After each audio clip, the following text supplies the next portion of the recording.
Healthcare Exposed with S.R. Ridley, a nurse you can trust. Welcome back to Truth Hour. I'm S.R. Ridley, a nurse you can trust.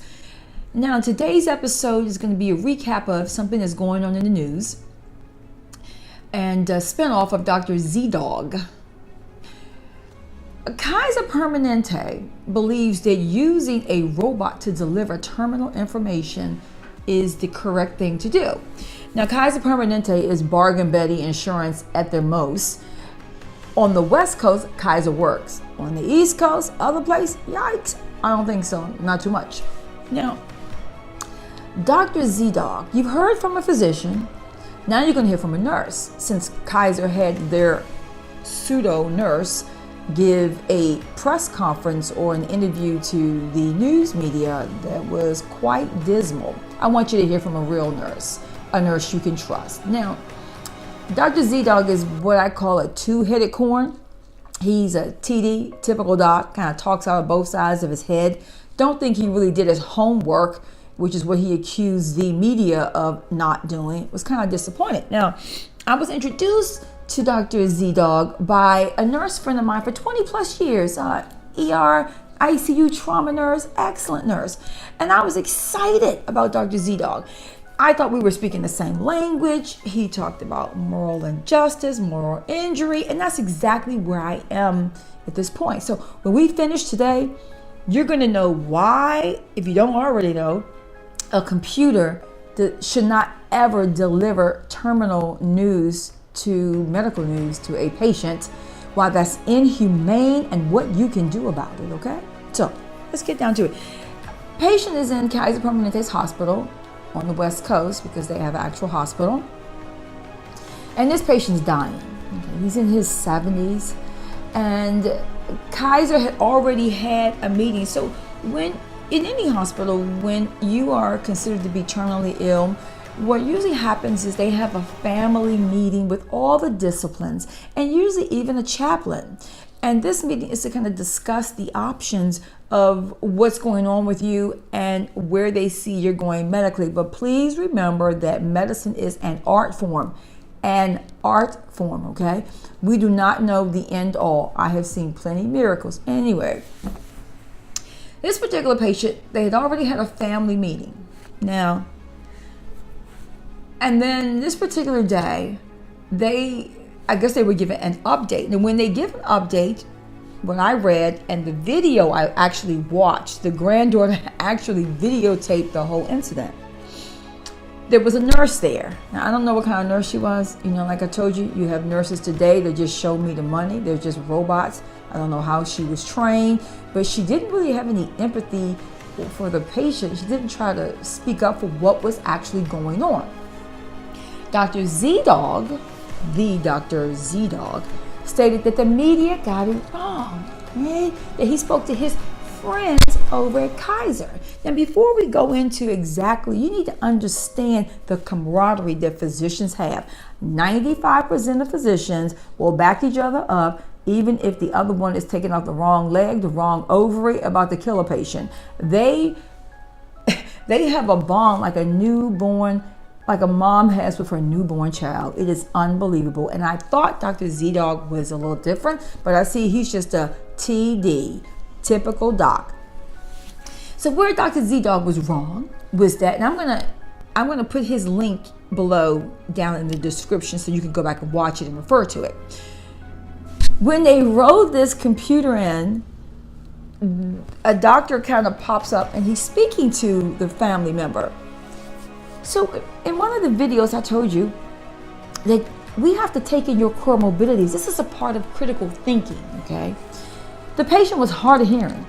So the doctor is telling the patient that his lungs are not working properly, they're failing him and he's going to die, and the patient can't even hear him. Now, does that sound humane to you? You have a computer, family's there, and the granddaughter has to translate for the grandfather because he can't hear. Even if he could hear, would you really want someone telling you you're going to die via a robot? Even if there was a nurse? Now I understand it. And if those of you all who do not know, Kaiser Permanente works fabulous. My kids grew up on it. I grew up on it. If you are well, you get your healthy checkups, they give you, your kids get their physicals every year and well checkups, the whole 9 yards. However, when you were sick, well, that's another story. But go back to this story. This man was dying, and you know what's so odd is that after the robot told him he was going to die and his granddaughter had to translate, he died the next day. He died the next day. Now, this wasn't a man who had a breathing tube down his throat. This wasn't a man who was zonked out, couldn't talk. This was a man who was speaking. He was able to speak. So why would you use a computer that he can't even hardly hear to tell him dismal news like that? Why would you do that? It's just completely inhumane.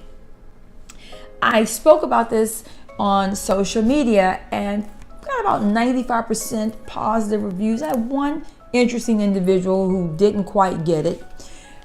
When you grieve, there's a grieving process. There are stages. Just because you have a group meeting where you speak to a family member about them dying doesn't mean they're really ready to process it.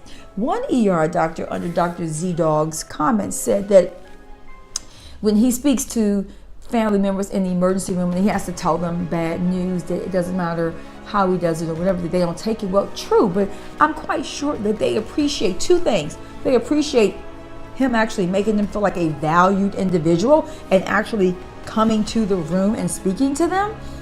And I'm quite sure that they appreciate being able to hear him clearly or her. And finally, they appreciate the ability to be able to ask an informed question. People, when we lose the human in humanity, what have we been relegated to? If a computer can practice medicine, what do we do? Now the nurse, the token nurse that was there, what was her role? Did she advocate for her patient? Did she say, the patient's having a difficult time hearing you? Did she say, doc, you may want to do this a different way because you're not coming across clear? As nurses, we are supposed to be your patient advocate regardless, okay? She was not a patient advocate. He was not a good clinician as far as he had lost the human side of being a clinician. He forgot the human in humanity. He forgot to care. Now let's go to Kaiser Permanente. So Kaiser, in an interview, says that they have a nurse come out and she speaks. And she begins by saying she apologizes for the Quintana family feeling the way they do, but then she justifies their behavior. That's just like an abuser saying, sorry I had to beat you, but you know I beat you because I love you. If you're going, Kaiser Permanente, if you're listening, if you're going to hold a press contest to even pretend like you have empathy for the family who is complaining and doesn't feel like a valued person, customer, client, patient, you probably shouldn't try and justify your wrongdoing. So if either you're going to pick a side, either you're going to have empathy for the family or you're going to justify your behavior. But you can't do both, because once you begin to justify your behavior, that negates the fact that you even had any kind of remorse or feelings for the family. True story. A new nurse friend of mine, her family member is in the hospital and they had open heart surgery. And this particular person has had to go back twice for additional surgeries within less than 48 hours. They're not doing too well.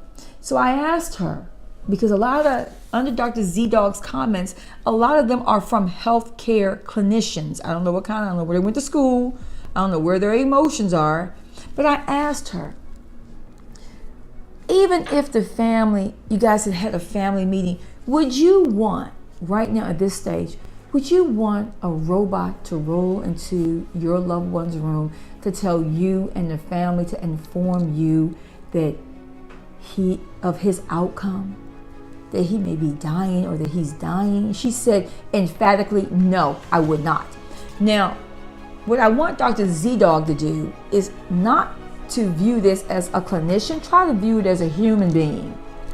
Okay? See, it's different when you're on the other side of the coin, right? But I'm telling you, doctors will try and justify each other's behavior. If you find one that's willing to stand up and tell the truth, you found a good one, okay? Only about 5% of them in my 2 decades of nursing, only about 5% of physicians will actually tell the truth about their colleague. So how are we going to end this story? We're going to end this story with, you have rights. You have rights. In the book that saved millions, chapter 2, it's called Know Your Rights. You need to know your rights. The Quintana family didn't know their rights. They have a right to patient dignity. We have a right to treat you like a human being. That's your right.